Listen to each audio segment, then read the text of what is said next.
Hey kids, welcome back to I'm Not Broken.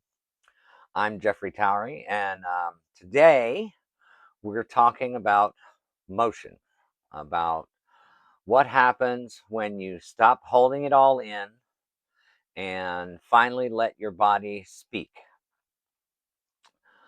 Um, Stimming, short for self-stimulatory behavior. It means the little rhythms or movements we use to regulate or to express ourselves.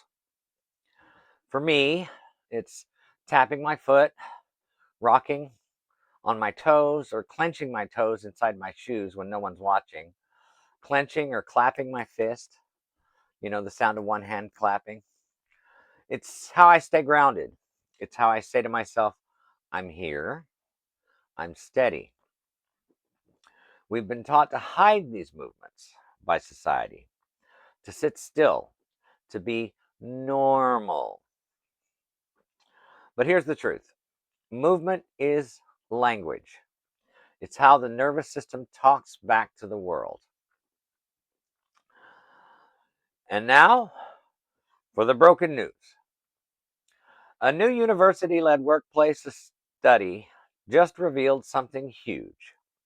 Companies that'll allow employees to move, pace, fidget, or use sensory tools show 46% higher productivity in neurodivergent staff, and a 27% increase across all staff. Translation: when people are allowed to regulate their bodies, they do better work, period. Researchers called stimming a natural cognitive stabilizer and recommended workplaces drop the stillness equals professionalism rule altogether. In other news, yeesh, a U.S. school district made headlines this week after quietly adding a rule to its students' handbook banning unnecessary repetitive movements in classrooms. Well, yeah, that means no rocking, tapping, fidgeting, hair tucking, self soothing gestures, or stimming. Parents immediately raised alarms, saying the rule essentially prohibits autistic students from regulating their nervous systems and themselves. A straight line to burnout, shutdown, and misinterpretation. The district issued a clarification but hasn't removed the policy. Well, crap. And finally, a major sensory friendly retail chain in the UK launched the first ever quiet checkout lane. Yes, a quiet checkout lane. No loud beeps, soft lighting, reduced announcements, slower pacing, stims welcome, no questions asked. Customers described it as relieving, comfortable, and finally being treated like a person instead of a problem. And that's a good thing. All right, kids, let's talk about the word of the day: stimming. Okay, when I was a kid, teachers told me to sit still. I'd tap my pencil, chew my pencil, bounce my knee, rock in my chair. And to them, that was distraction. To me, it was survival. Survival. Each movement was my body keeping a rhythm so my mind wouldn't overload. As I got older, I learned to make my stims smaller, to fold them into what society calls acceptable. Now it's the subtle press of my toes against my shoes. That little squinchy thing you do. Nobody notices, but I do. That tiny motion is my metronome, a heartbeat I control when the world gets loud. Stimming is communication between body and mind, between energy and form, between overwhelm and balance.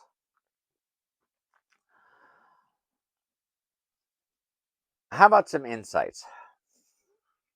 There are 4 ways the body speaks through stimming. Okay? Rhythmic expression, the beat your body keeps to find order in chaos.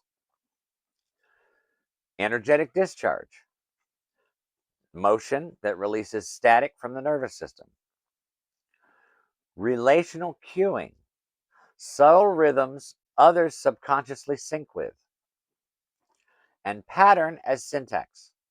The quality of the movement carries emotion. How fast, how slow, how often.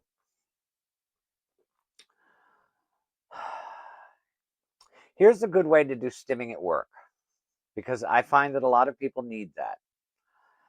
Most jobs involve repetition: typing, sorting, driving, crafting, cooking, cleaning. For autistic people, repetition isn't boring, it becomes rhythm. That's not distraction, that's resonant focus. And some people call that flow. So this week, pay attention to your small movements. What helps you focus? What helps you calm? What helps you feel real? Put that in the comments. Let me know. Because regulation is how the nervous system maintains balance. Not by fighting stimulation, but by shaping it. Stimming is one of the body's natural regulation tools. Don't be afraid to do it. And of course, expression is regulation in motion. When the world tells you to be still, remember, your movement has meaning. Okay? Don't give up on it. It's something your body does naturally. I'm Jeffrey Towery, and this is I'm Not Broken. I have ADN, ADHN, OCN, and PTSD, and everything but a PhD. If you don't know what the N means, it means neurotype. Check out the last 2 episodes. Because I'm not broken, because different isn't broken. Y'all have a good night.